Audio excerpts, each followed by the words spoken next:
3 years You can't ago, escape Octavia this. Blackwell dropped I to her won't knees give in in. red dust Then and suffer. pressed both hands against her husband's chest. The mind beam had crushed him from the waist down. His blood pooled dark beneath the Wyoming sun, seeping into earth that would never give it back. She pumped his chest, counted compressions the way the traveling doctor had taught her. 1, 2, 3, 4. Breathe again. Her hands cramped. Her voice cracked, calling his name. Matthias stared at the sky with eyes that saw nothing, lips moving without sound. The other miners stood back. They'd pulled him from the collapse, but their work was done. This was women's business now. Death and birthing. The bookends of life that men preferred to witness from a distance. Octavia tore her petticoat, packed the wounds. The fabric turned crimson in seconds. She could see bone, could smell copper, and something worse, something internal and ruptured. Her medical training, such as it was, told her the truth her heart refused to hear. Matthias's hand found hers.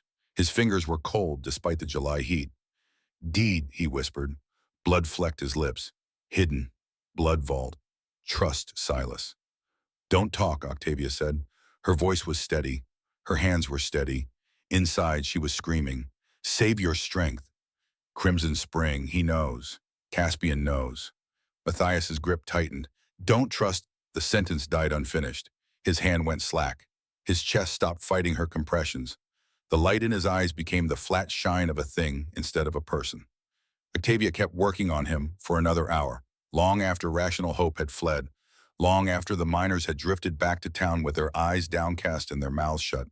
She worked until her arms gave out and the sun started its descent and the first coyote called from the ridge.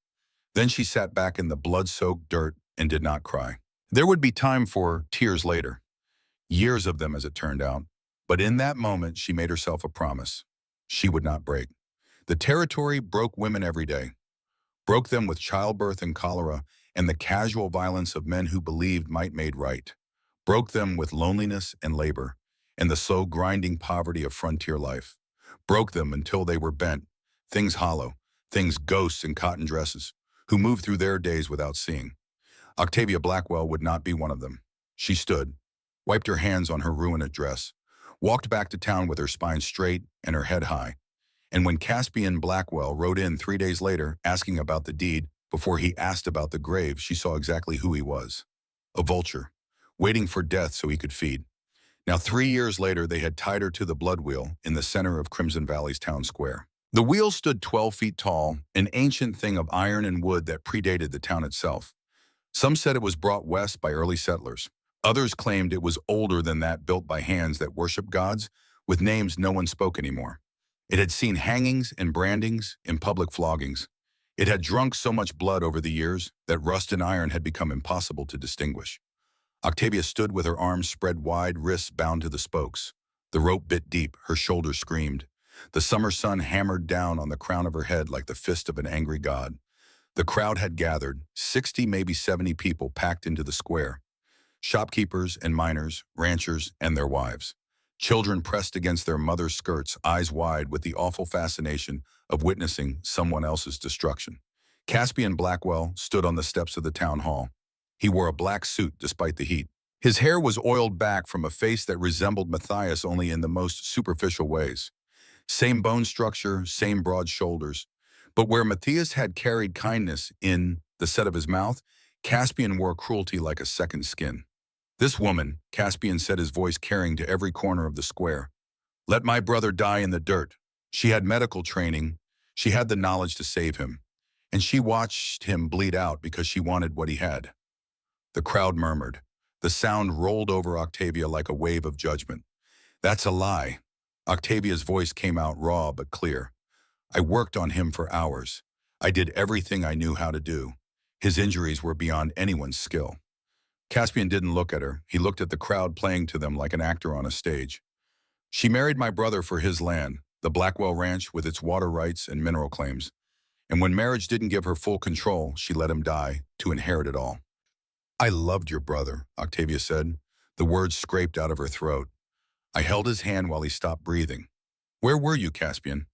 Where were you when he needed family? A flicker of something crossed Caspian's face. Not shame. Something colder. Calculation. I was in Cheyenne, he said smoothly, conducting business for the family mining operations. The same operations that employ half the men standing in this square. He paused, letting that sink in. And I hold a claim to the Blackwell Ranch that predates my brother's marriage. The land is mine by right of blood. This woman is a pretender and a widow who couldn't keep her husband alive. Judge Cornelius Mordain sat in a chair brought from the town hall, his considerable bulk spilling over its sides. He was Caspian's cousin on his mother's side, a fact everyone knew but no one mentioned. His appointment to the territorial bench had raised eyebrows from here to Cheyenne, but appointed he was, and his word carried the weight of law. The court has reviewed the claims, Mordain said, mopping his sweating face with a handkerchief. In light of the widow Blackwell's failure in her wifely duties and given the elder Blackwell claim, I hereby declare the property in question to be transferred to Caspian Blackwell, effective immediately. The gavel hit the portable table so hard the wood cracked. Octavia's vision blurred. Not from tears, from rage so pure it turned the world white at the edges. You can't do this, she said. Matthias signed the deed over to me before witnesses. I have legal standing. You have nothing, Caspian said. He descended the steps, walking toward her with the lazy confidence of a man who had already won. No papers, no proof, no power. Just the charity of the court, which I have generously convinced Judge Mordain to extend by allowing you to keep your personal effects and leave the valley with your dignity intact. He stopped 3 feet from the wheel, close enough that she could smell the pomade in his hair, the whiskey on his breath masked by peppermint. Or, he continued, voice dropping to something only she could hear, you can continue this unseemly display of defiance, and I will ensure you leave with nothing, not even the dress on your back. Octavia met his eyes, pale blue like ice over deep water, the kind of cold that killed you while you were still trying to understand how you'd fallen in. Do your worst, she said. Caspian smiled. It didn't reach his eyes. Deputy, he called. I believe Mrs. Blackwell needs more time to contemplate the wisdom of accepting the court's mercy. Leave her here until sunset. Let the town see what becomes of women who overreach. The deputy, a thin, nervous man named Fletcher, shifted his weight from foot to foot. Mr. Blackwell, sir, it's powerful hot today. Maybe just an hour or two. Sunset, Caspian repeated. His voice held no room for negotiation. Fletcher swallowed and nodded. The crowd began to disperse. Slowly at first, then with gathering speed as people remembered they had business elsewhere. Shops to run, children to feed. Lives that didn't require them to witness a woman's humiliation in the full glare of the afternoon sun. Octavia watched them go, recognized every face. The baker's wife who'd bought herbs from her when her daughter had the croup. The school teacher who'd praised Octavia's way with wounded animals.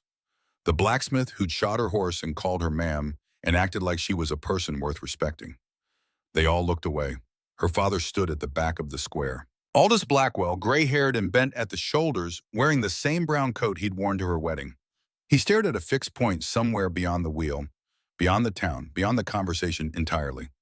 Pa, Octavia called. Her voice cracked on the word. Pa, tell them. You were there when Matthias signed the deed. You witnessed it.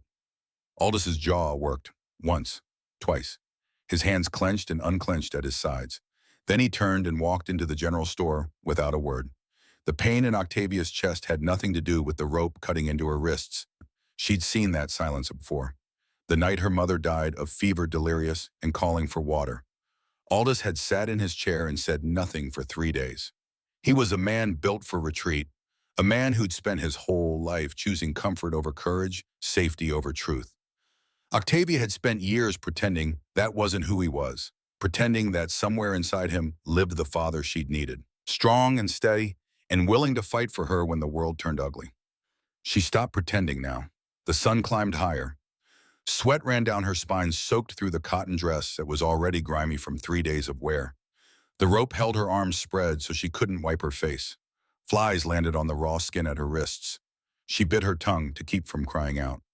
An hour passed, maybe 2. Time became strange when you couldn't move, when pain and heat blurred into a single continuous pressure that filled the world. A few boys threw stones, small ones, nothing that drew blood, but enough to make her flinch. One woman, the baker's wife, brought a cup of water and held it to Octavia's cracked lips. Drink, she whispered, and don't say my name. Octavia drank. The woman disappeared back into the afternoon shimmer. By midday, only a handful of people remained. An old man dozing on a bench, 2 miners sharing a bottle in the shade. Deputy Fletcher, who sat on the town hall steps looking miserable and avoiding Octavia's gaze. The square baked in silence. That's when Octavia heard it. Hoofbeats, not from town, from the Eastern Ridge Trail, the one that ran along the canyon rim and down through the boulder fields. A single rider moving with deliberate purpose. The sound grew louder. Fletcher stood hand-moving to his gun belt. The miner stopped drinking. The old man on the bench opened one eye. The rider appeared at the edge of the square. He sat astride a black horse, tall and lean, with a bearing that suggested military training or aristocratic breeding, or both. He wore a long coat despite the dark wool that fell past his knees. His hat was pulled low, shadowing his face. But Octavia could see his hands on the reins.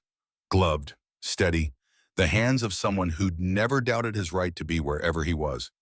He rode straight to the blood wheel without slowing. The horse's hooves kicked up small clouds of dust. The stranger dismounted in a single fluid motion, boots hitting the ground with barely a sound. He stood for a moment looking at Octavia, then at the ropes, then at the empty square around them. "How long have you been here?" His voice was low, rough, like stones dragged over sand. Octavia studied him. He was perhaps 35, though something in the way he held himself suggested older.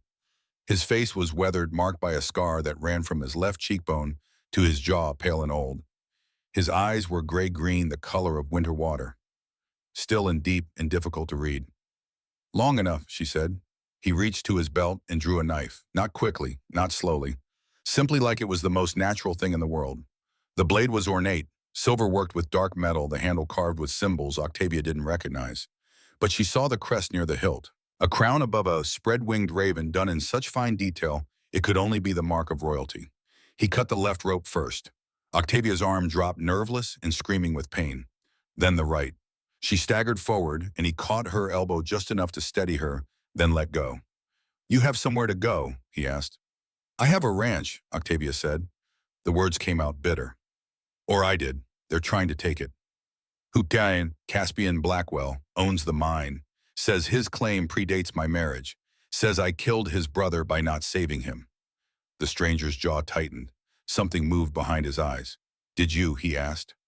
Octavia looked him dead in the face. Her wrists burned. Her dress was soaked through with sweat. Her father had turned his back, and her home was being stolen, and this stranger wanted to know if she was a murderer. "I did everything I could," she said, "and it wasn't enough. That's the truth of it. But Caspian doesn't want truth. He wants my land." The stranger nodded once as if she'd confirmed something he already knew. "What's your name?" he asked. "Octavia Blackwell." "Soren Ashencroft."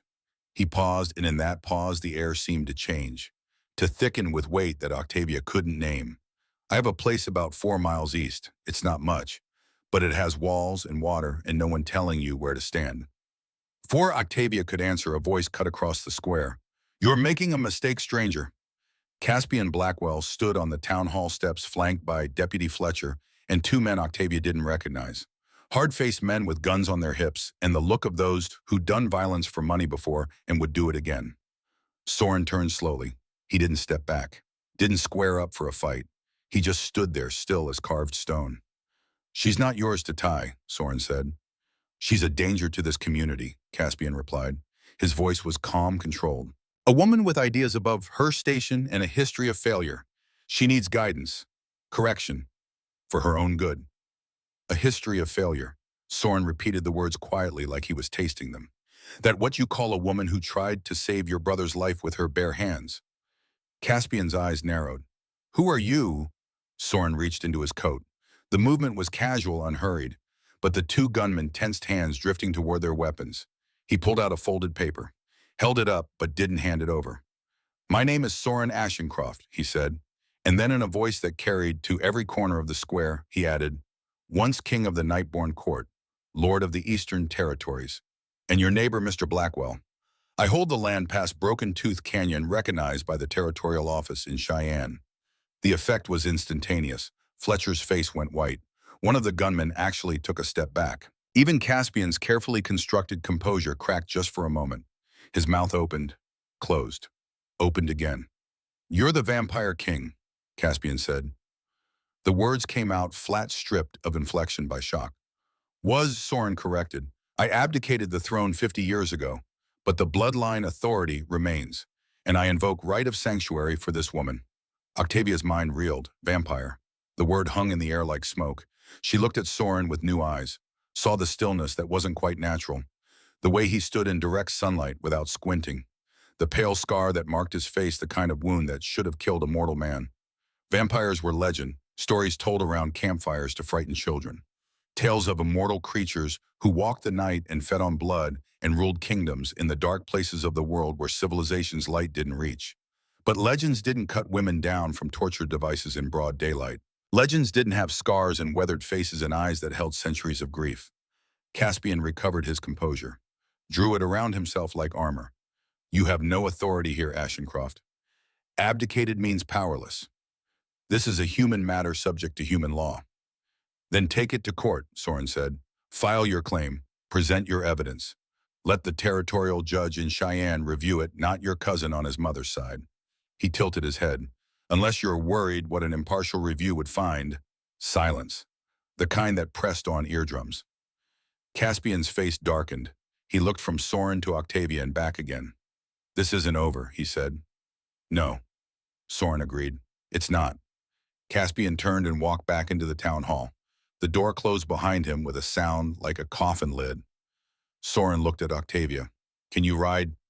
I've been riding since I was 6. Then ride with me. Tonight. Get whatever you can carry. We'll figure the rest tomorrow.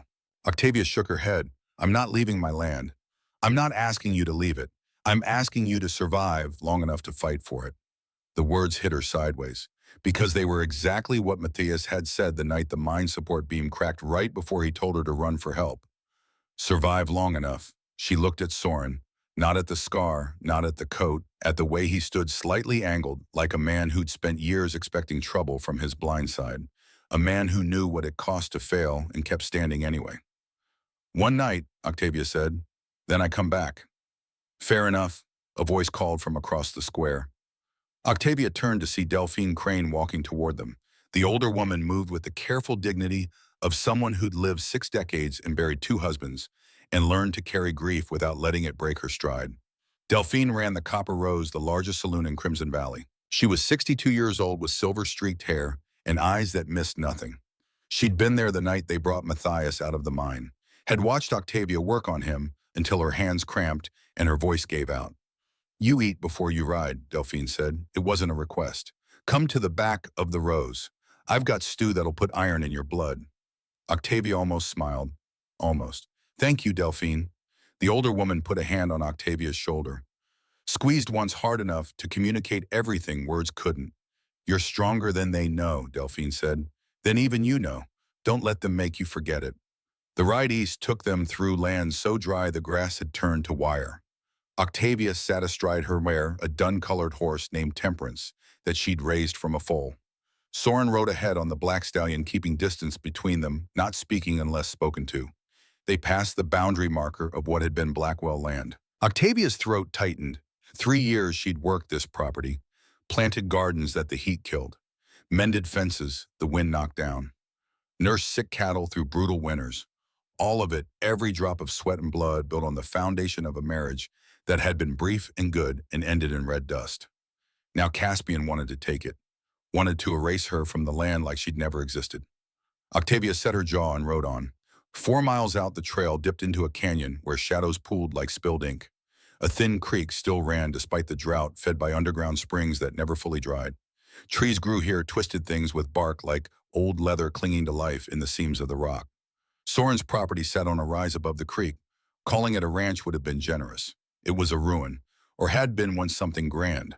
The main structure rose 3 stories, built of stone that had weathered to the color of old bone. Towers flanked the corners, their roofs long since collapsed.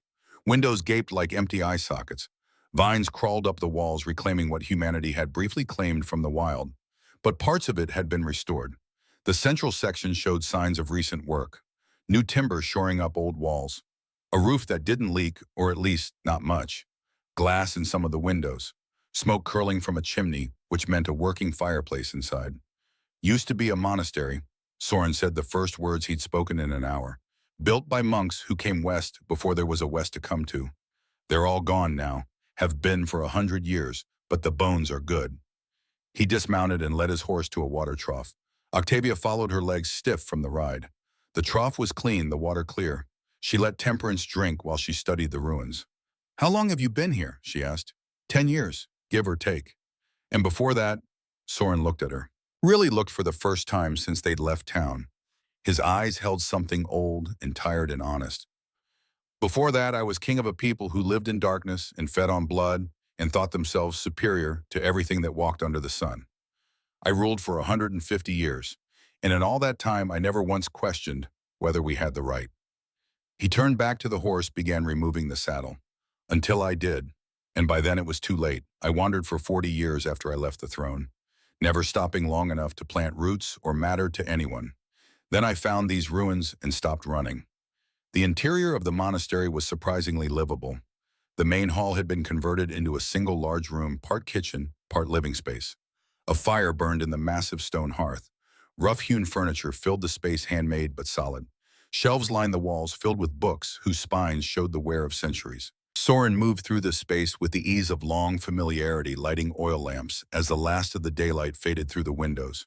"There's a room upstairs," he said. "Has a bed, a basin, door locks from the inside. Where will you sleep?" "I don't sleep much." He paused. "It's a vampire thing. We don't need it the way humans do." Octavia absorbed this, tried to fit it into the framework of a world that had suddenly expanded to include things she'd thought were stories. "Delphine packed food," she said, pulling the wrapped bundle from her saddlebag. "More than I can eat alone." They ate in silence. Bread and cheese and the stew Delphine had insisted on sending still warm in its tin container.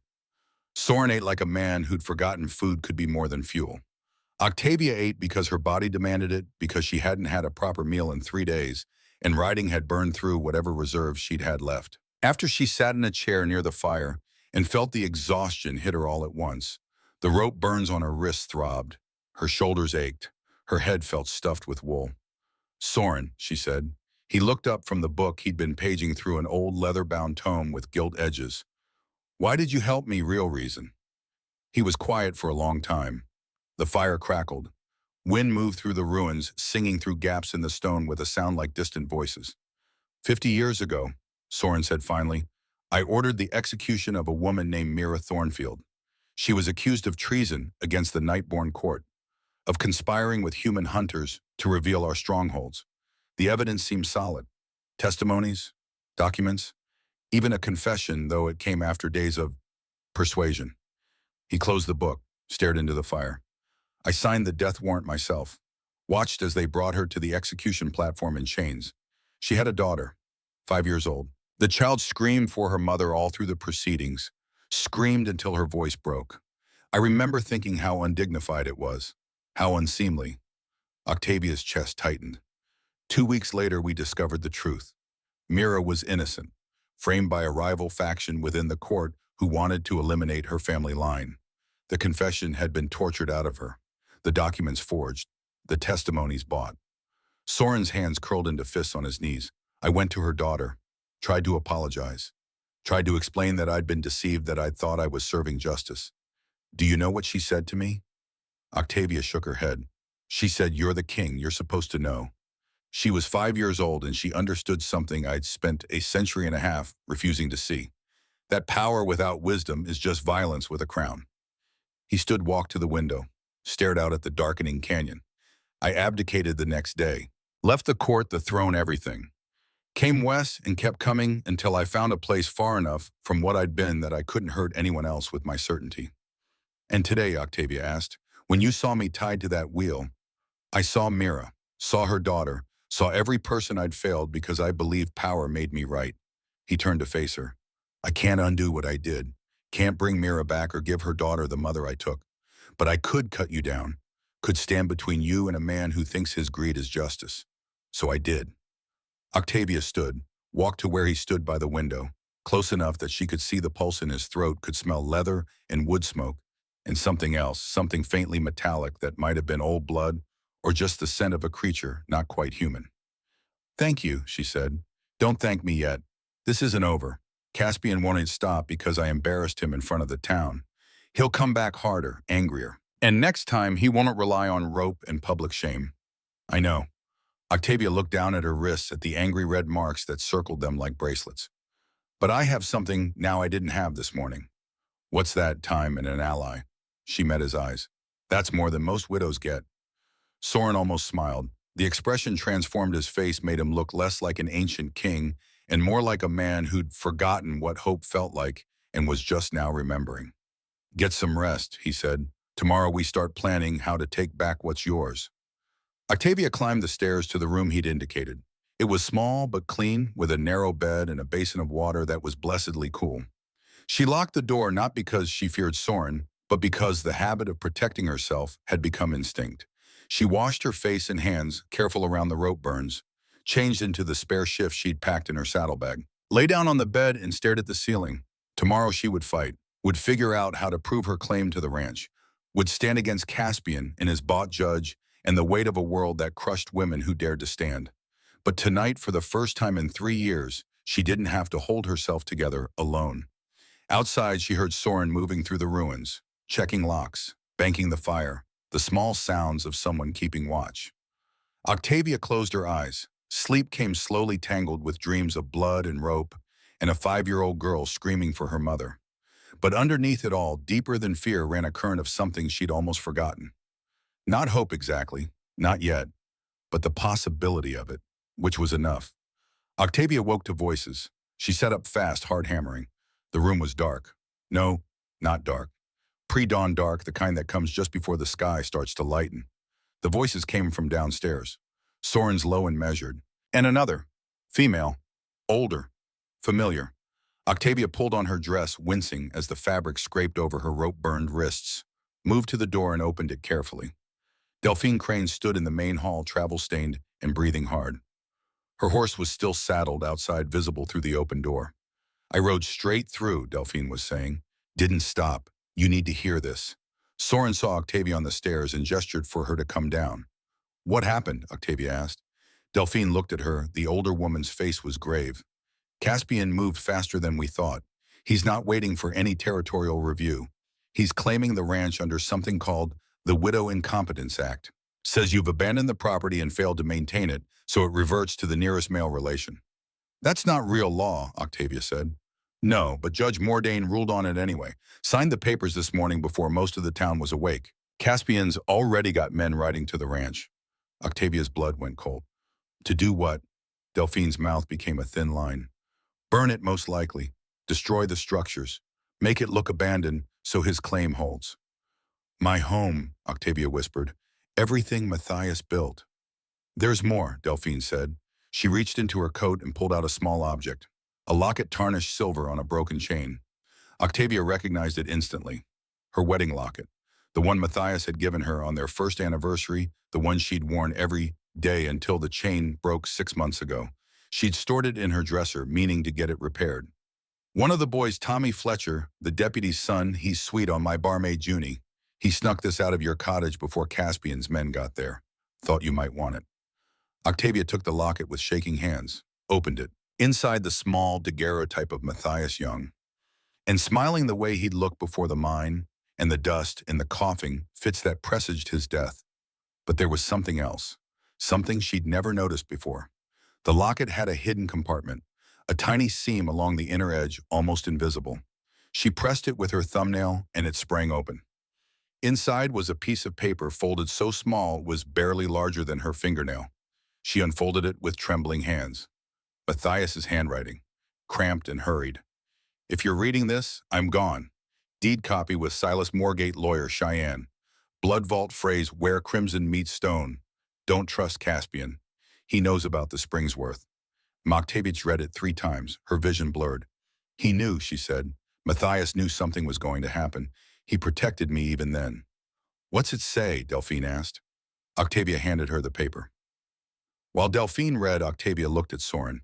What's a blood vault? Soren's expression changed, became intent. It's old vampire magic, a way of sealing documents or valuables so only heirs of a particular bloodline can access them. The phrase is a key. If your husband used one, he was protecting something valuable. Where crimson meets stone, Octavia repeated. What does that mean? Red clay wall, Delphine said slowly. There's red clay in the wine cellar of your ranch. I remember because Matthias joked about it when you were building. Said the earth had iron in its blood. Octavia's heart kicked. The deed. He hid the deed there. Then we need to get to it before Caspian's men do, Soren said. If they burn the ranch, they'll burn the evidence with it. They've got a head start, Delphine warned. Left town 2 hours ago. Soren was already moving at grabbing his coat. We ride hard, we can beat them. The direct trail through the canyon is faster than the road they'll take with wagons and torches. Octavia grabbed her saddlebag. Then we ride. But Delphine caught her arm. There's something else. Something Tommy overheard. The older woman's face was grim. Caspian isn't just taking the ranch for the land. There's something about the water, the spring that feeds your property. Tommy heard Caspian talking to men from Cheyenne. Said the Crimson Spring water has properties. Special properties. That people would pay fortunes for it. Octavia felt the world tilt. What kind of properties? Healing or life extension. I don't know the details. But Caspian's been testing it, selling it to wealthy buyers back east. And your land is the only place it flows from. Soren's face went still. Crimson Spring. I've heard legends, thought they were myths. Water touched by ancient magic filtered through veins of copper and iron until it carries properties that can extend human life by decades. And Matthias knew, Octavia said. Understanding crashed over her. That's why Caspian wanted him gone. That's why the mine collapsed. It wasn't an accident.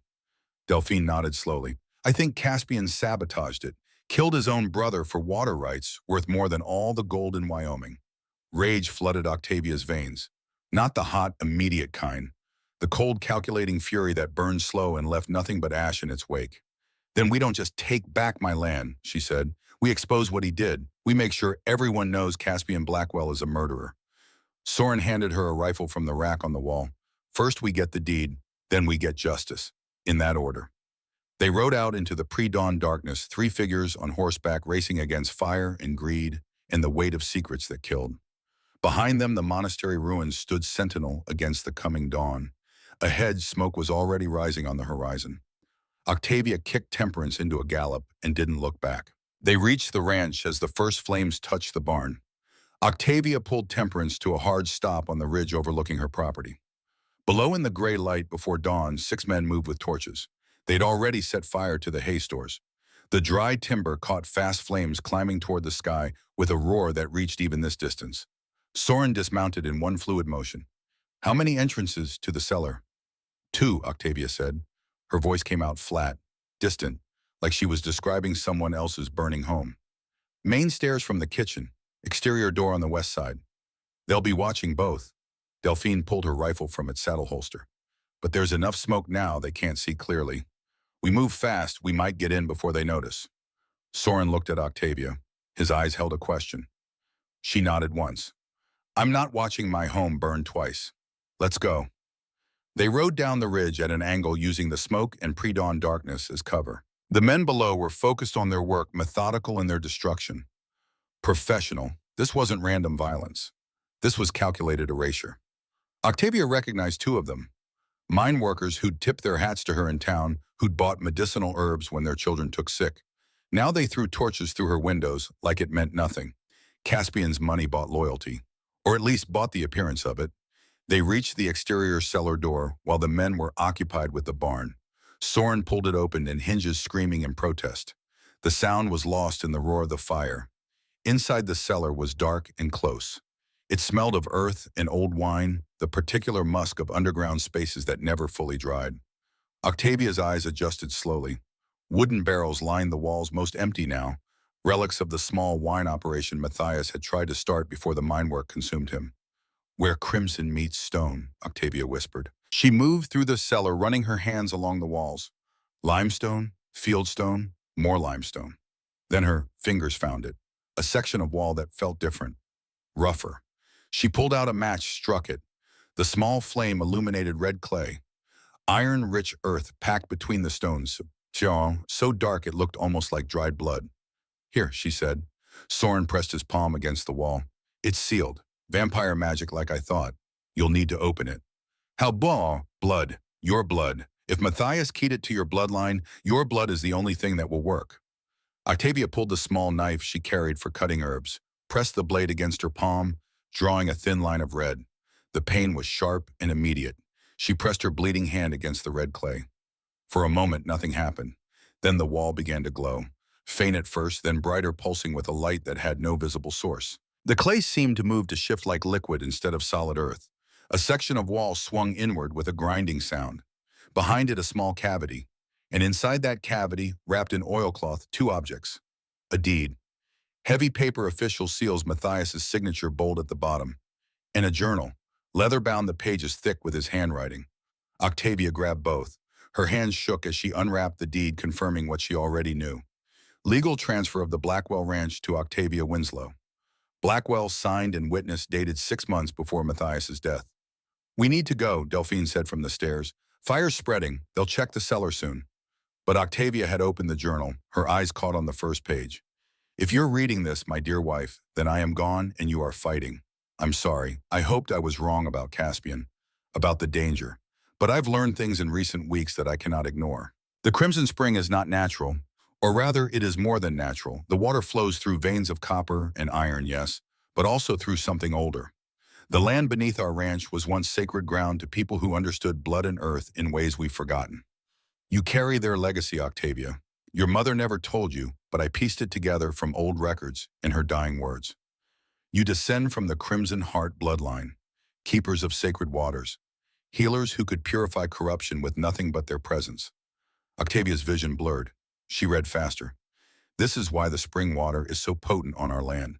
Your blood, your very presence purifies it, makes it more than medicine, makes it something that can extend human life by decades.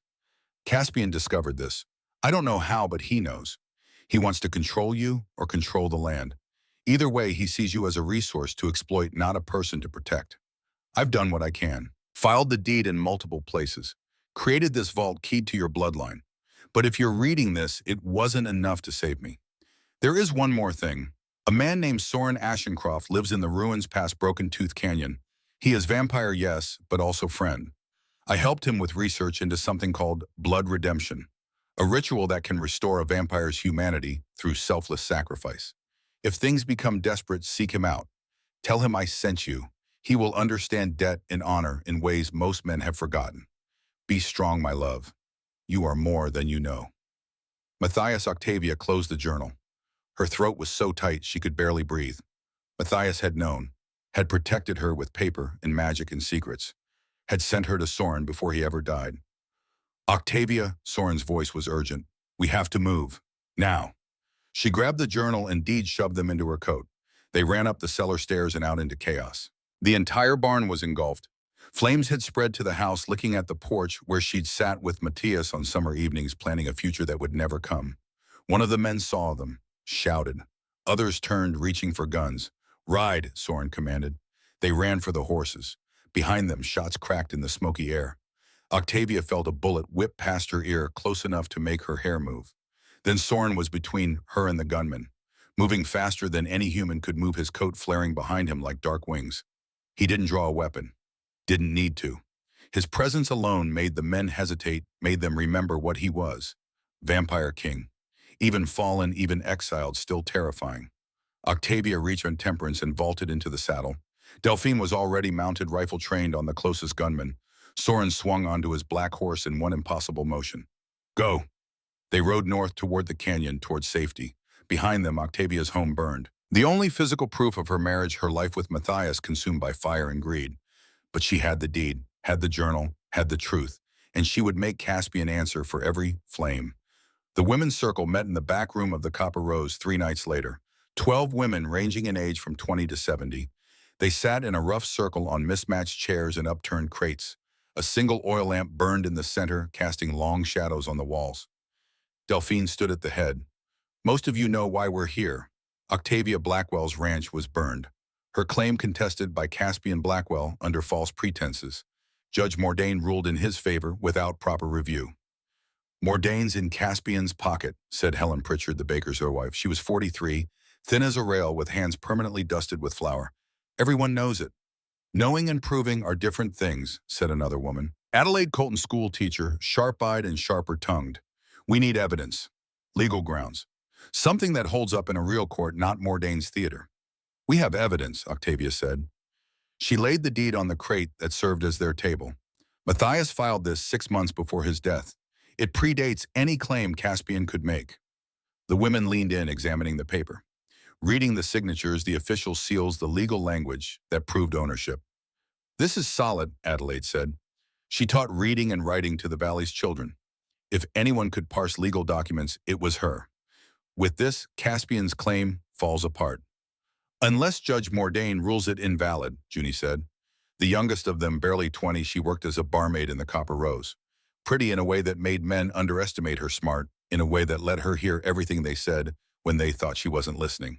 He can claim forgery, claim duress. He's done it before. Then we don't go to Mordain, Octavia said. We go to Cheyenne. File with the territorial court directly.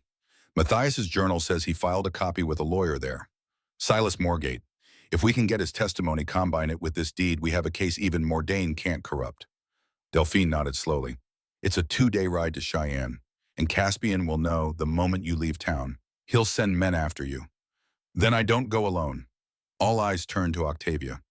I need witnesses, she continued, women willing to testify about what they saw, what they know. Delphine, you were there the night Matthias died. You saw me try to save him. I did, Delphine said, and I'll swear to it in any court that asks. I heard Caspian talking, Junie said quietly. Night after the barn burned, he was drunk celebrating with his men. Said something about how Matthias was getting too curious about the spring water, about how accidents happen in mines all the time. The room went silent. You're saying he killed his own brother? Helen whispered. I'm saying he as good as admitted it when he thought no one important was listening. Junie's jaw set. I'll testify to that too.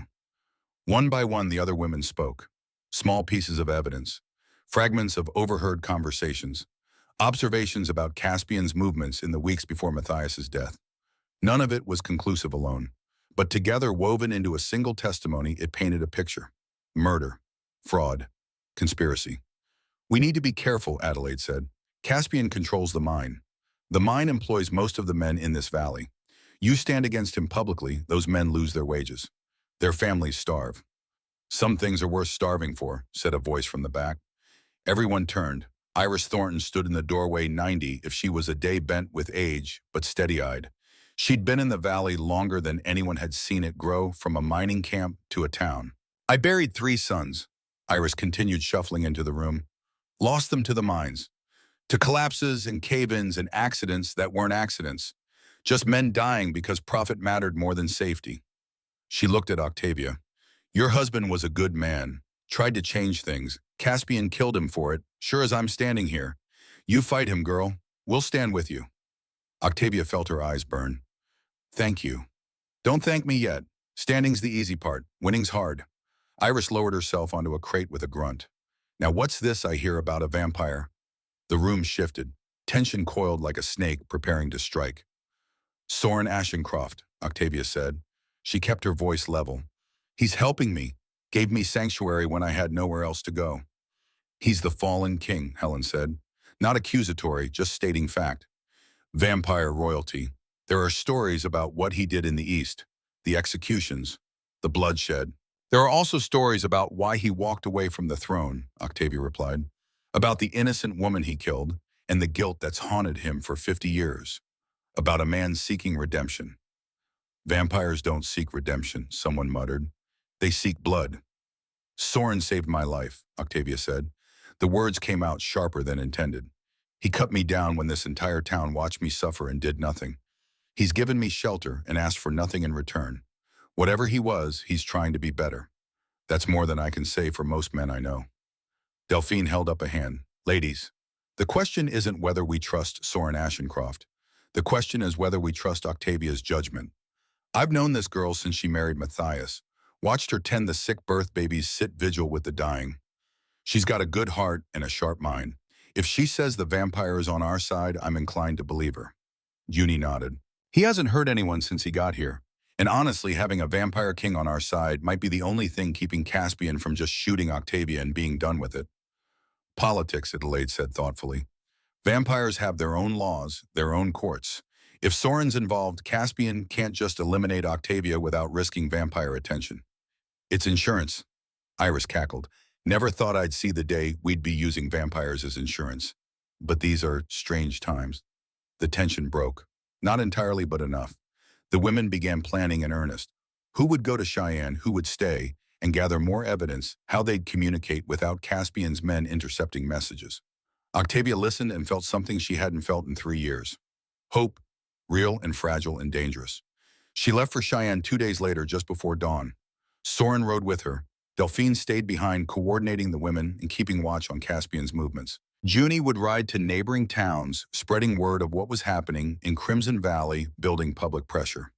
The trail to Cheyenne ran through high country, pine forests that smelled of resin and rain, mountain meadows where wildflowers bloomed in defiance of the drought. It was beautiful in a way that made Octavia's chest ache. Matthias had wanted to bring her here, had promised that one day when the ranch was stable and the mines less demanding, they'd take a week and just ride. See the mountains, sleep under stars. Be young together while they still could. That future was ash now, burned with the barn and the house and the life she'd tried to build. But maybe she thought maybe there could be a different future. Not the one she'd planned, but one worth living anyway. They rode in comfortable silence for the first few hours. Then the trail narrowed, forcing them to ride single file. Soren led, picking the path with the easy confidence of someone who'd ridden these mountains before. "When were you last in Cheyenne?" Octavia asked. "5 years ago. Needed supplies that couldn't be found in smaller towns. Books mostly, and blood." Octavia had wondered about that. "You said you don't hurt humans. How do you—" "Feed," Soren glanced back at her. "Animal blood mostly. Deer, elk, sometimes cattle if I can buy them from ranchers who don't ask questions. It's not as sustaining as human blood, an amon, but it's enough." "Do you miss it, human blood?" He was quiet for a long moment. "Every day, the way an addict misses whatever poison they've sworn off. The craving never fully goes away. You just learn to live with it." "That sounds lonely." "It is, but loneliness is better than becoming the monster I was." They made camp that night in a clearing beside a creek. Soren built a fire while Octavia tended the horses. They ate jerky and hardtack washed down with cold creek water. The fire crackled. Stars wheeled overhead, so many they looked like scattered salt. Octavia sat on her bedroll and felt the exhaustion of the day settle into her bones. "Can I ask you something?" she said. Soren looked up from the stick he was whittling. "Always." "Why blood redemption?" Matthias wrote that he helped you research it, but what is it exactly? Soren set down the stick and knife, stared into the fire. "It's an old ritual, older than the Nightborn court, older than most vampire kingdoms. The belief is that a vampire who performs an act of pure self-sacrifice, who willingly gives their life to save another, can be restored to humanity. The curse lifts. The immortality ends. You become human again. You die. Not necessarily. The ritual requires selfless sacrifice, but if the sacrifice succeeds, if the person you're saving lives, then you're reborn as human.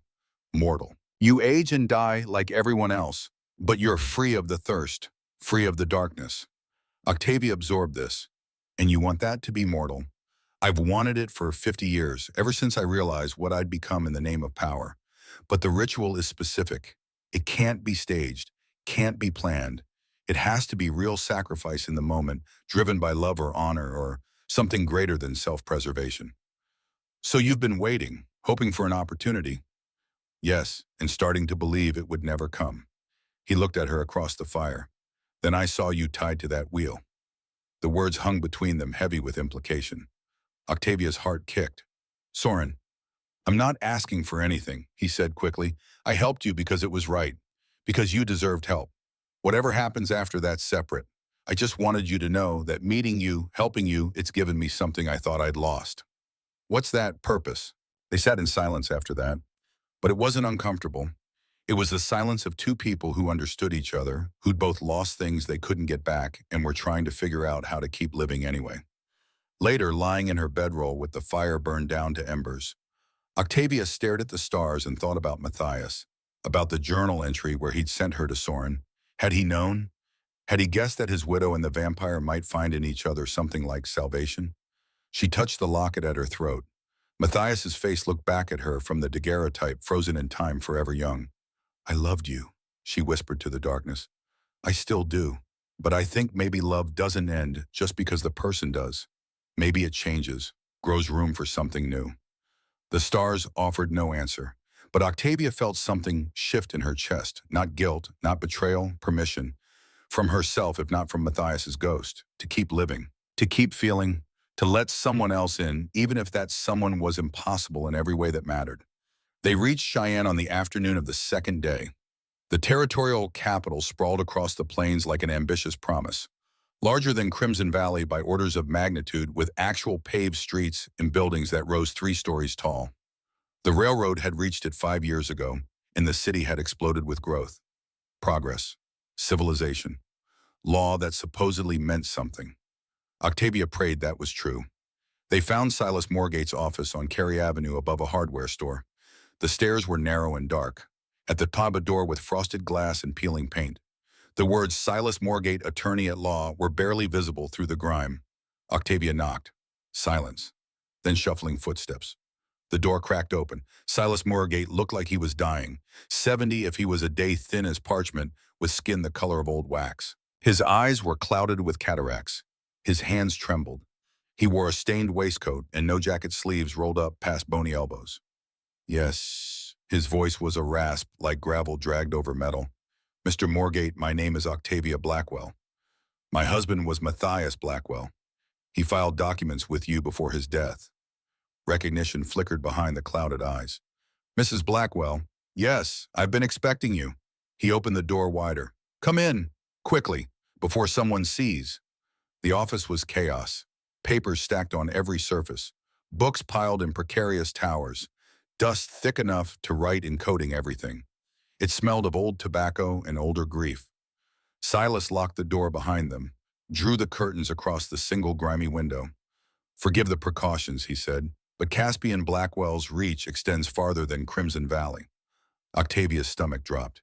He came here 2 weeks ago, sent men rather, offered money first, a great deal of it for any documents relating to the Blackwell estate. When I refused, they made threats. Silas lowered himself into a chair with the careful movements of a man whose bones hurt. I'm dying, Mrs. Blackwell. Consumption. The doctors give me 3 months, perhaps 4. I have no family, no reason to fear death, but I do fear dying without setting things right. He pulled a leather folder from beneath a stack of papers, opened it with shaking hands. Inside, 2 documents, the deed identical to the one Octavia carried, and a letter of intent signed by Matthias explicitly naming Octavia as sole heir. Your husband came to me a year before his death, Silas said. He was worried, said his brother had become fixated on the ranch on the water rights, said he feared what would happen if anything happened to him. So we filed these documents with the territorial court, official and binding. Octavia felt tears prick her eyes. He knew. Even then, he loved you very much. That was clear. Silas began coughing, a wet, rattling sound that went on too long.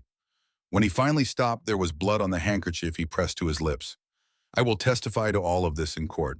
Will swear under oath that Matthias's intent was clear and his fear of his brother legitimate. Thank you, Octavia whispered. Don't thank me yet. There's a complication. Of course there was. Silas pulled another document from the folder. Octavia recognized Caspian's signature at the bottom. 2 weeks ago, after his men failed to bribe or threaten me, Caspian filed his own claim. Backdated it to 6 months before Matthias's marriage to you. Claims the deed you hold was created under duress, that Matthias wasn't of sound mind when he signed it. That's a lie, Octavia said. Of course it is, but it's a lie with legal weight. The territorial court will have to review both claims. Determine which has precedence. That process takes time. Weeks, perhaps months. And during that time, Caspian's possession of the property stands. Octavia's hands clenched. So even with your testimony, even with the deed, I'm still in limbo. In legal terms, yes, but Mrs. Blackwell, this is where things become interesting. Silas leaned forward. Caspian's backdated document is clever, but it's also sloppy. The notary seal is wrong, too new. The paper is the right age, but the ink isn't. I've been practicing law for 45 years. I know forged documents when I see them. Can you prove it? I can testify to my suspicions, can point out the inconsistencies. Whether a judge chooses to investigate is another matter. Soren, who'd been silent until now, spoke. What if the testimony came from someone with legal authority beyond the territorial level? Silas looked at him, really looked, seeing past the hat and coat to what lay beneath. You're a vampire, he said flatly. I am. And you're helping Mrs. Blackwell because her husband was my friend, and because I owe a debt to the concept of justice I spent too many years perverting. Silas studied him for a long moment. You're Soren Ashencroft. I thought you were legend. I wish I was. would make the guilt easier. Something passed between the two old men, some understanding that transcended species and circumstance. Vampire law still holds limited recognition in territorial courts, Silas said slowly. A testimony from royalty, even abdicated royalty, carries weight.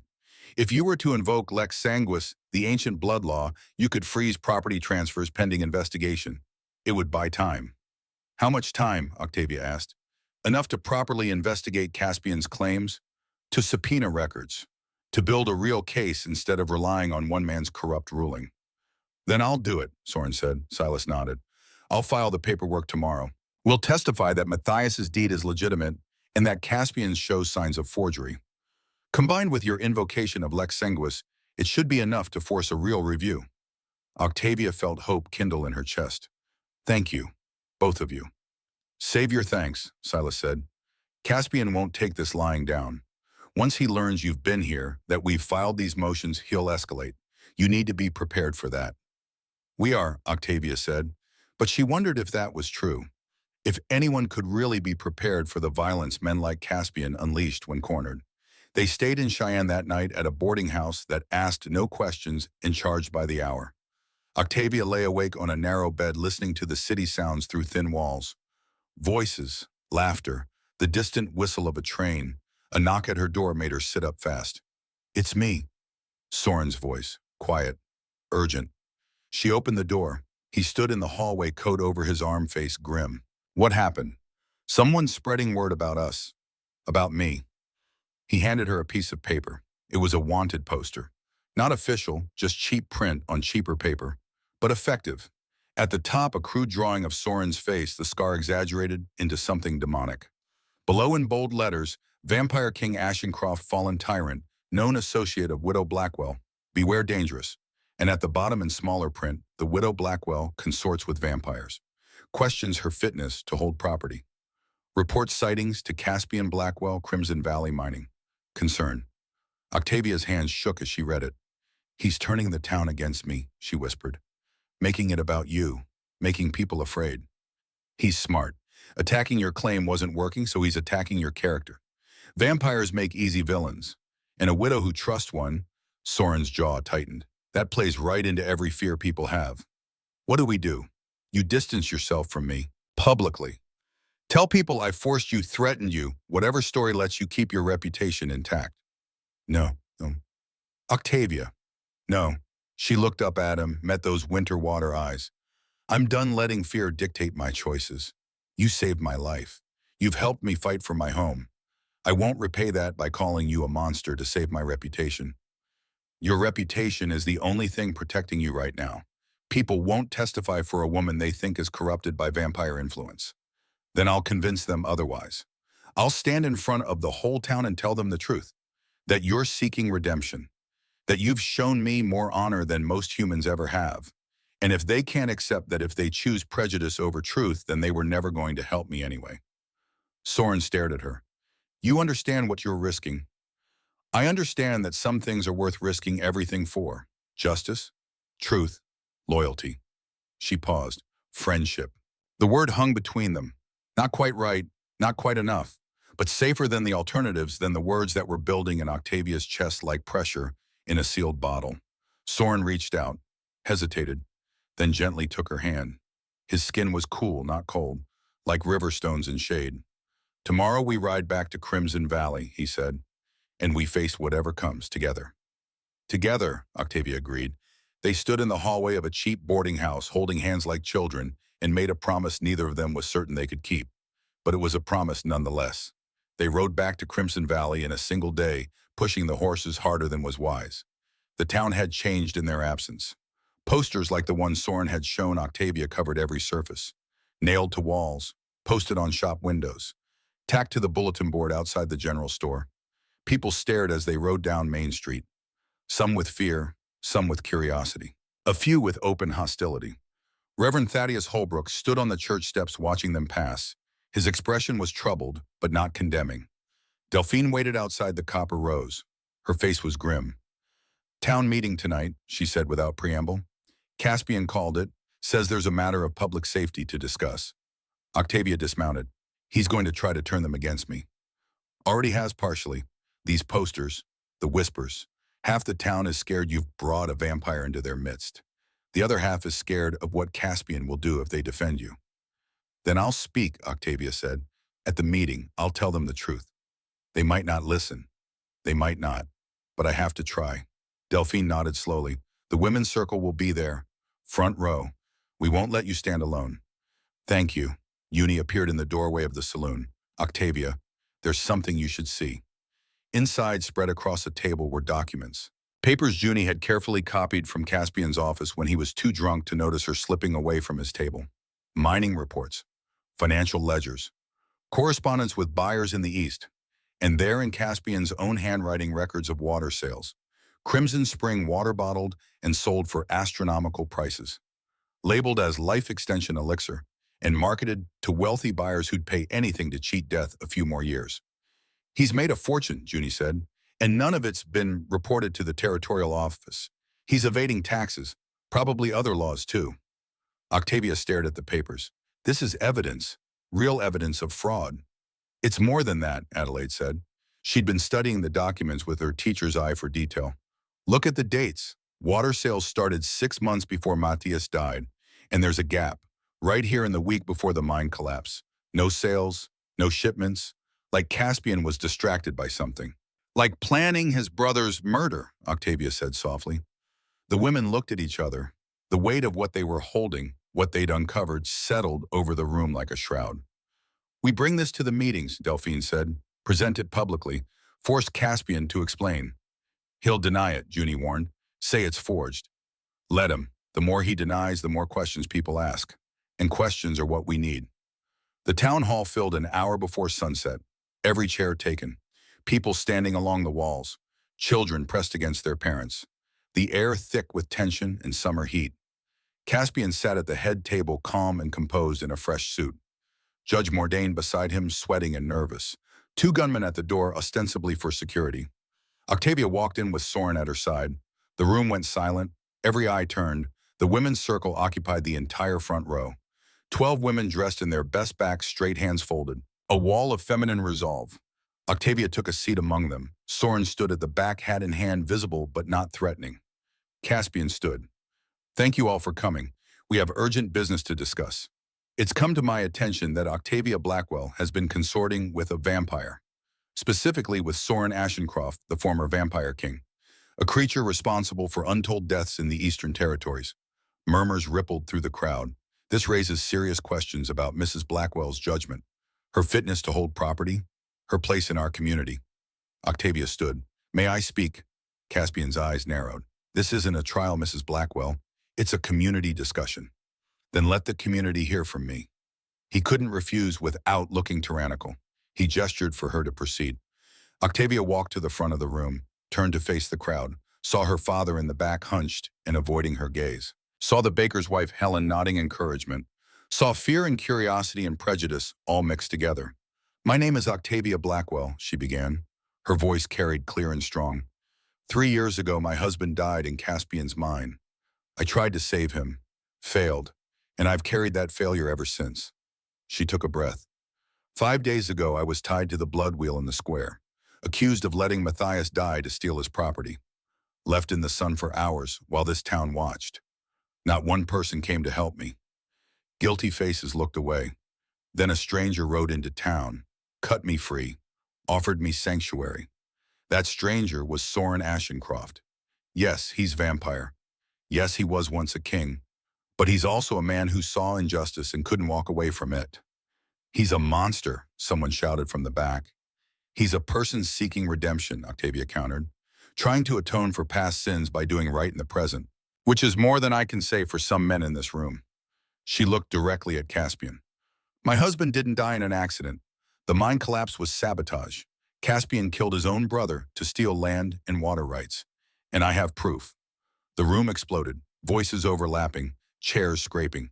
Caspian on his feet, face red. That's slander, he roared. Delphine stood, handed Octavia the documents Junie had stolen. Octavia held them up. These are financial records. Water sales from the Crimson Spring. Sales Caspian never reported. Profits he hid, and they start 6 months before my husband died. She began reading. dates, amounts, buyer names. The crowd's murmur grew louder. Matthias discovered what you were doing, Octavia said to Caspian. Discovered you were selling our water for your profit. He confronted you, and you killed him for it. I did no such thing, Caspian's voice cracked. Those documents are forgeries planted by this woman and her vampire accomplice. Then explain the dates, Adelaide called out. Explain why sales stopped the week before Matthias died. Explain why they resumed the week after. Caspian's mouth worked. No sound came out. Reverend Holbrook stood. I believe these allegations warrant investigation. Proper investigation. By authorities beyond Crimson Valley. Murmurs of agreement. Caspian saw control slipping. Saw his carefully constructed narrative unraveling. Soren Ashencroft hasn't tricked anyone, Octavia said. He's been honest about what he is, about his past, about his desire to be better. Can you say the same? Silence. Caspian looked around the room, saw doubt on faces that used to show deference, saw questions replacing fear. He walked out. The gunman followed. Judge Mordain stayed seated, looking small and lost. The crowd erupted into discussion. Arguing, questioning, the silence that had protected Caspian for so long finally broken. Octavia sat down. Her legs shook, her hands trembled. But she'd done it. She'd spoken truth to power, and the town had listened. Delphine squeezed her hand. That took courage. It took desperation, Octavia corrected. Courage is when you have a choice. You had a choice. You chose right. Octavia looked to the back of the room. Soren was gone. Slipped out during the chaos, probably. He understood spectacle. Understood when his presence helped and when it hindered. But she knew he was listening. Somewhere in the darkness outside, keeping watch. And somehow that made her feel less alone than she'd felt in 3 years. The territorial marshal arrived in Crimson Valley 3 days after the town hall meeting. His name was Ezekiel Thorne. He stood 6'4" in his boots with a weathered face that suggested 50 hard years and eyes that missed nothing. He wore a long coat with the territorial seal embroidered on the breast, and he carried papers signed by the governor himself. Octavia met him outside the Copper Rose. Delphine stood beside her, and behind them the women's circle. 12 women who'd decided silence was more dangerous than speech. Mrs. Blackwell, Thorne said, tipping his hat, I've reviewed the documents you filed with the territorial court. Interesting reading. And Octavia's heart hammered. This man could validate everything or dismiss it all with a stroke of his pen. And I have questions. For you, for Caspian Blackwell, for half this town. He looked around the square at the faces peering from windows and doorways. I also have a warrant to inspect the Blackwell Ranch in the Crimson Spring. Need to verify certain claims about water properties and illegal sales. The ranch burned, Octavia said. Caspian's men destroyed it. So I heard. That's another crime to add to the list. Thorne pulled a folded paper from his coat. I'm placing Caspian Blackwell under investigation for fraud, property destruction, tax evasion, and suspected involvement in his brother's death. If he's smart, he'll cooperate. If not, the marshal shrugged. Well, the law has ways of encouraging cooperation. Relief flooded through Octavia so sudden and strong her knees nearly buckled. Thank you, she whispered. Don't thank me yet. Investigation isn't conviction. And Blackwell's got money and connections. This won't be easy or quick. Thorne's eyes shifted to someone behind Octavia. And you must be the vampire. Octavia turned. Soren had emerged from the alley beside the saloon, moving with that preternatural quiet that marked him as other. Soren Ashencroft, he said, not offering his hand. Smart. Some men wouldn't shake with vampires, and forcing the issue created awkwardness nobody needed. Thorne studied him. You invoked Lex Sanguis to freeze the property transfer. Bold move. Necessary move. Maybe, but it's complicated matters considerably. Vampire law and territorial law don't always align neatly. Thorne tucked the warrant back into his coat. However, your testimony regarding the timeline of events and the legitimacy of Mrs. Blackwell's claim has weight. I'll need a formal deposition. You'll have it. Thorne nodded, looked back at Octavia. Where's your father, Aldous Blackwell? I need to speak with him, too. Octavia's mouth went dry. I don't know. Haven't seen him since the town meeting. Find him. His testimony matters. He was present when your husband signed the deed. His word could corroborate the claim. If he'll speak, Octavia thought, if shame hasn't silenced him permanently. They found Aldous in the last place Octavia expected, the church. He sat in the back pew alone, hat in his lap. The afternoon sun streamed through the simple glass windows, painting everything in shades of amber and gold. He looked smaller than Octavia remembered, diminished. Reverend Holbrook stood at the altar, polishing the brass candlesticks. He saw Octavia enter and nodded toward Aldous, a silent communication. He's been here for hours. Octavia walked down the aisle. Her footsteps echoed on the worn floorboards. Soren stayed near the door, giving her space for this conversation. She slid into the pew beside her father. For a long moment, neither spoke. I've been a coward my whole life, Aldous said finally. His voice was rough, like he'd been crying or drinking or both. Your mother knew it. Used to tell me I was born with a spine made of water, bent whichever way the current pushed. Octavia said nothing, waited. When you were born, I promised her I'd be better, stronger, be the kind of father a daughter could be proud of. He laughed, bitter and broken. Made that promise and broke it every day after. Pa, let me finish, please. He gripped his hat tighter. When they tied you to that wheel, I stood there, watched you suffer, heard you call my name, and I walked away because I was afraid. Afraid of Caspian, afraid of losing what little I had, afraid of everything. Tears ran down his weathered face. He didn't wipe them. I don't deserve forgiveness. Don't even deserve the chance to ask for it. But I need you to know something. He reached into his coat, pulled out a sheaf of papers worn and creased from handling. After the meeting after you spoke and everyone saw what Caspian really is, I went to his office. He was drinking, raging, talking to himself like a madman. He didn't hear me come in. Aldous spread the papers on the pew between them. These are mine reports from the day Matthias died. The real reports. The ones Caspian had locked away.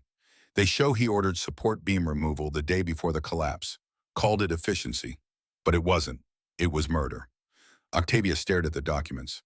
Her hands shook as she picked them up, seeing her husband's death spelled out in engineering notes and foreman's signatures. I took them, Aldous continued. Stole them from his desk while he was too drunk to notice. Because I finally understood something. Silence makes you complicit, and I've been complicit in too much evil by staying quiet. He looked at her, really looked for the first time in longer than she could remember. I can't undo the past, can't bring Matthias back or give you the father you deserved. But I can do this, can testify, can give the marshal what he needs to lock Caspian away for the rest of his miserable life. Octavia's vision blurred. Why now? Why not years ago? Because I finally found something worth being brave for. My daughter, fighting for her life and her home while her own father stood by and watched. His voice broke. I'm sorry, Octavia. I'm so goddamn sorry. She wanted to stay angry, wanted to hold on to the hurt and betrayal like armor. But looking at this broken man, this father who'd failed her in every way that mattered, she felt something else. Not forgiveness. Not yet. But the possibility of it. The marshal needs to see these, she said quietly. Today. I know, I'll take them to him myself. Aldous stood unsteady. After that, I'm leaving Crimson Valley. Going east, away from the mines and the memories and the man I've been. Maybe I can't be a good father, but at least I won't be a coward who stood by while his daughter fought alone. Pa, Octavia stood too. You don't have to leave. I do, for both of us. So you can build something new here without me being a reminder of everything that went wrong. He touched her cheek, brief and gentle. Be happy, daughter. You've earned it more than anyone I know. He walked out of the church. Octavia watched him go, this stranger who wore her father's face, and felt something inside her chest crack open. Soren materialized at her side. You all right? I don't know what I am. She wiped her eyes. He was terrible. Is terrible. But he's trying. That has to count for something. It does. Not enough to erase the past, but enough to make the future different. Soren paused. Redemption isn't about deserving it. It's about doing the work anyway. Octavia looked up at him. Is that what you tell yourself when the guilt gets too heavy? Every single day. Reverend Holbrook approached, having given them privacy for the family conversation. Mrs. Blackwell, Mr. Ashencroft, might I have a word? They followed him to a small office behind the altar. The walls were lined with books, theological texts, and philosophy, the collected wisdom of a man who'd spent his life trying to understand God and humanity. Holbrook sat behind a simple desk, gestured for them to sit. I've been pastor in this valley for 20 years, he began. Married couples, buried the dead, baptized babies. And in all that time, I've learned one fundamental truth. Evil flourishes when good people remain silent. I'm not here for a sermon, Octavia said more sharply than intended. Not a sermon, an apology. Holbrook's face was grave. I watched you suffer in that square. Said nothing, did nothing. I told myself I was preserving my position, my ability to minister to the community. But the truth is simpler. I was afraid. He looked at Soren, and I was prejudiced. Against you, against what you are. I preached love and acceptance from this pulpit while harboring hatred in my heart for creatures I'd never met, only feared. Soren's expression was unreadable. Your prejudice isn't unique, Reverend. No, but that doesn't make it right. Holbrook stood, walked to the window overlooking the small cemetery beside the church. Your husband is buried there, Mrs. Blackwell. Matthias Blackwell. I presided over the funeral. Said all the right words about God's plan and eternal rest, but I didn't fight for him in life. Didn't stand against Caspian when it mattered. Why are you telling us this? Octavia asked. Because tomorrow I'm preaching a sermon about silence and complicity, about how faith without action is just performance. And I wanted you to know first. He turned to face them. I'm also testifying to the marshal about Caspian's character, about the threats he's made, about the corruption I've witnessed and excused. Octavia felt something shift. The town was turning. Slowly, person by person, people were finding the courage to speak. Thank you, she said. Don't thank me. I'm merely doing what I should have done years ago. Holbrook looked at Soren. And Mr. Ashencroft, I owe you a particular apology. I called you monster from this very pulpit. Used your presence as an example of spiritual danger. I was wrong. Soren was quiet for a long moment. I have been a monster, Reverend. You weren't entirely wrong.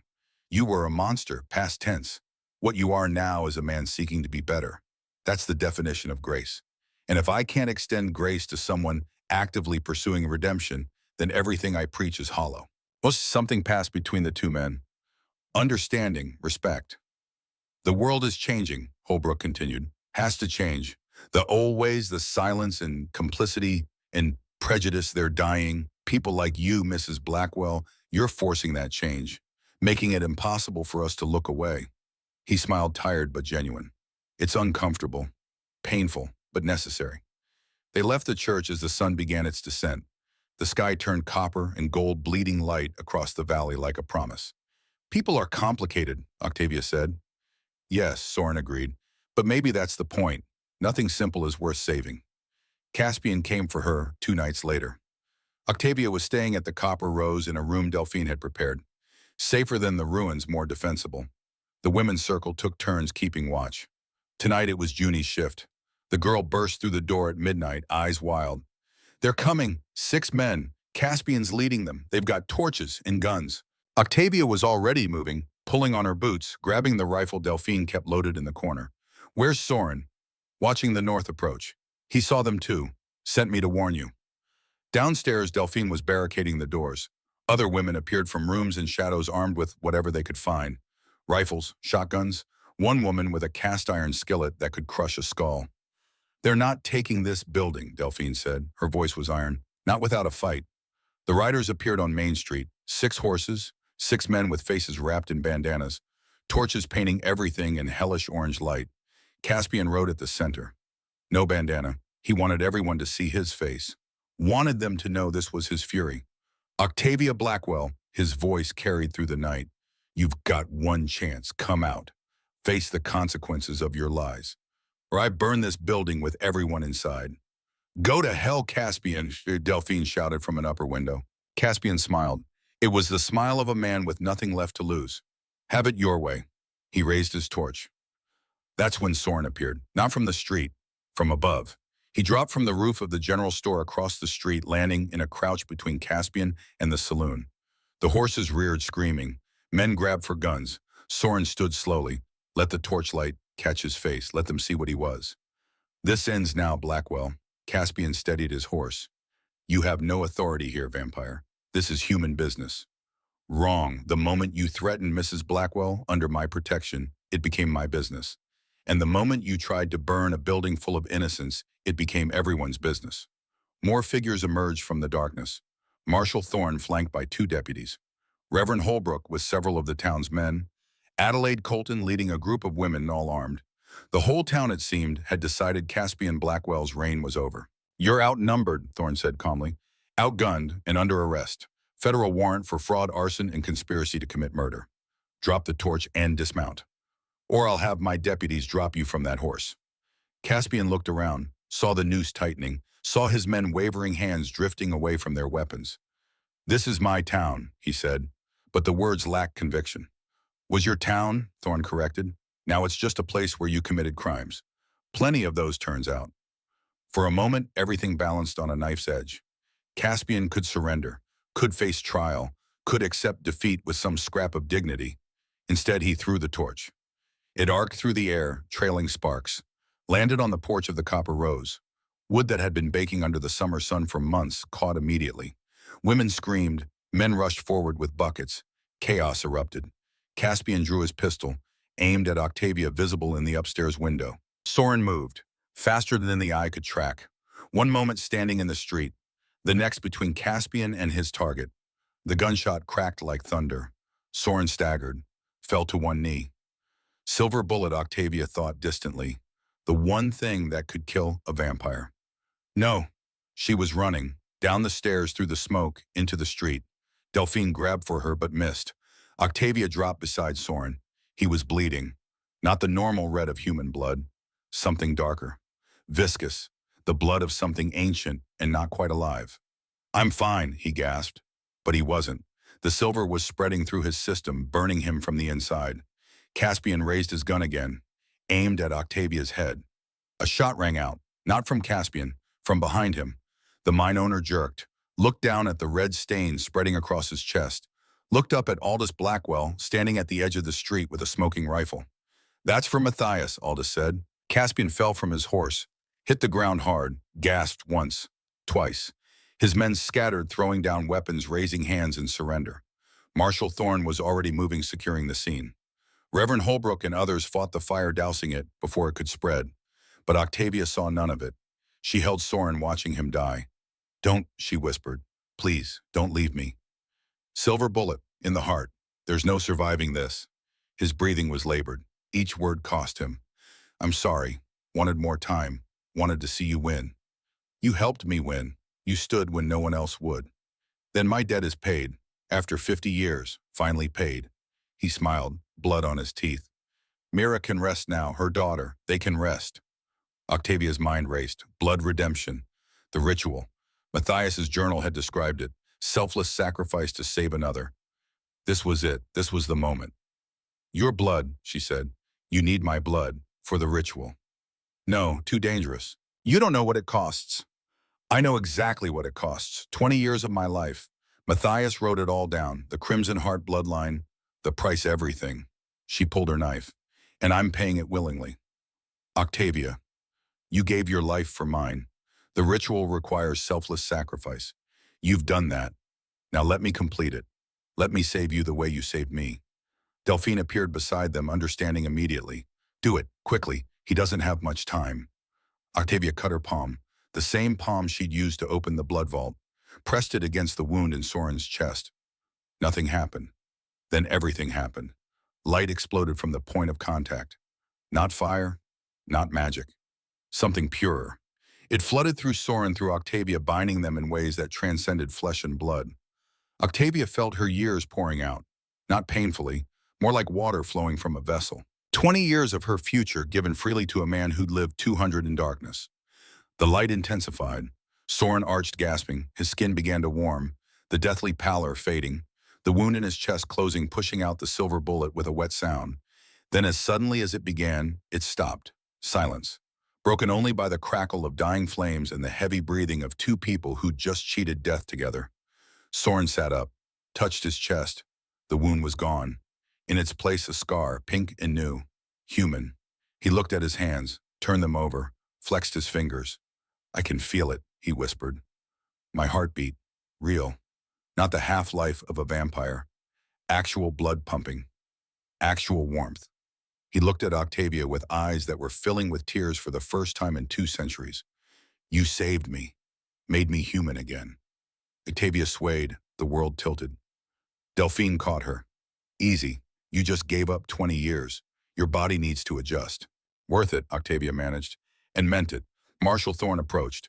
Mrs. Blackwell, Mr. Ashencroft, I have questions, a lot of questions, but they can wait until morning. He looked at Caspian's body being covered with a sheet by his deputies. Justice was served tonight. Messy, not how I'd have preferred, but served nonetheless. Aldous stood nearby, rifle hanging loose in his hands. He looked old, tired, but standing straighter than Octavia had seen in years. Will there be charges, he asked, for shooting him? Self-defense, defense of others, multiple witnesses. Thorne shrugged. I'd say you're clear. Might want to leave town for a while anyway.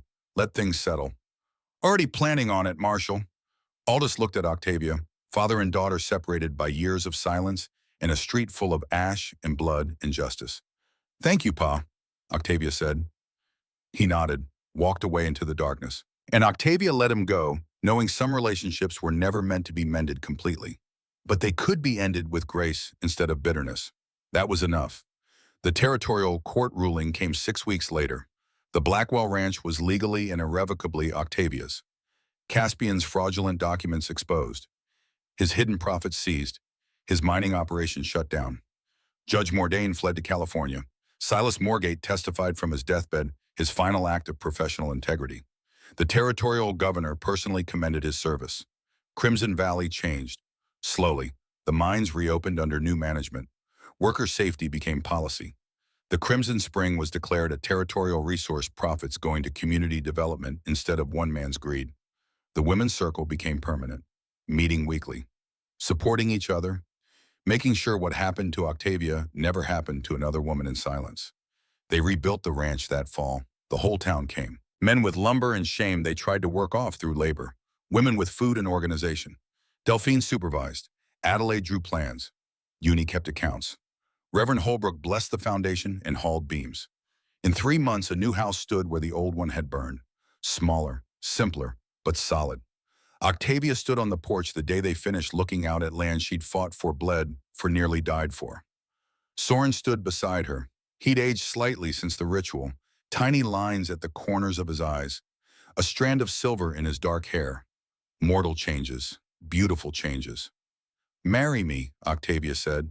The words surprised her as much as him. But once spoken, they felt right. Soren turned to face her fully. Are you certain I'm not Matthias and can never be him?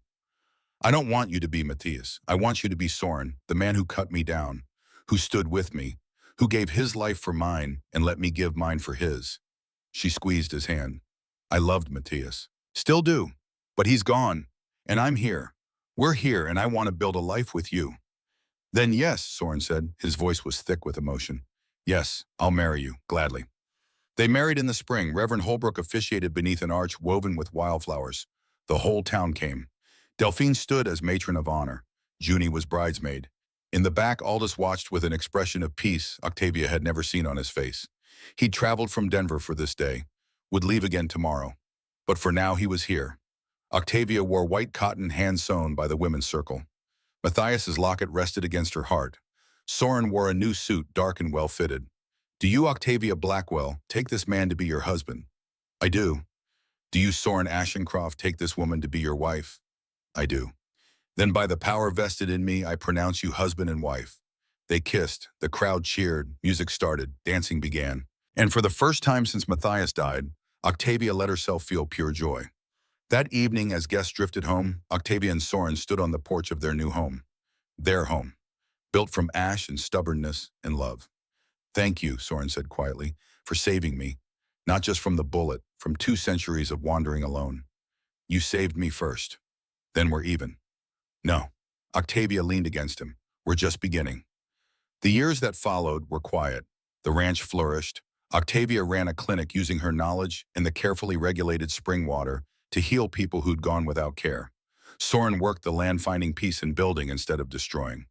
On a cool autumn evening 6 months after the wedding, Octavia sat on the porch with her hand resting on her belly, feeling the first stirrings of new life. Soren emerged with tea, saw her hand placement, understood immediately. Are you? Yes, 3 months along. He sat beside her, placed his hand over hers, over their child. I never thought I'd have this, he said. Family, future, the chance to be a father. You'll be a good one. I'll make different mistakes than your father did. Probably. but we'll face them together. They sat in comfortable silence as the sunset painting the valley in shades of gold and crimson, the colors of blood and harvest, of sacrifice and abundance. Inside Matthias's journal rested on a shelf, his memory honored but no longer a weight, just a part of the story. One chapter in a book still being written. The baby came in early spring, a boy, healthy lungs and dark hair. They named him Matthias Soren Ashencroft, honoring the past, embracing the future. Octavia held her son and felt the 20 years she'd given away settle into meaning. This child would have less time with her than he might have otherwise, would lose his mother sooner than fair. But he would know her, would be loved, would grow up in a home built on sacrifice and the refusal to let evil win. That was legacy enough. Years passed. Young Matthias grew strong. The women's circle expanded. Uni married. Adelaide became mayor. Delphine ran for territorial legislature and won. Progress. Slow, imperfect, but undeniable. Octavia aged with grace. The 20 years she'd given meant she would die in her 60s instead of her 80s. But she aged with purpose. Soren aged beside her. They grew old together, lines deepening, hair silvering. It was the most beautiful thing she'd ever experienced. On a summer evening in her 63rd year, Octavia sat on the porch with Soren. Matthias was grown now, running the ranch with his own wife and children. "Do you regret it?" Soren asked. The question he'd asked 100 times. "The 20 years and not once," Octavia answered. "Every year with you was worth a lifetime alone." "I love you," he said. "I love you too." They sat holding hands, watching the sunset, watching their grandchildren play. And Octavia thought about the girl tied to a blood wheel in a dusty square, who'd thought her life was over, who'd believed there was no future beyond grief and loss. That girl couldn't have imagined this, couldn't have conceived of happiness rising from ash, of love growing in scorched earth, of redemption being possible for vampires and cowards and widows who'd lost everything. But it was. Octavia had learned that truth in blood and fire and stubbornness. Some things are worth fighting for, worth bleeding for, worth giving years of your life for. Love, justice, the right to exist on your own terms. These things don't come easy, don't come without cost, but they come.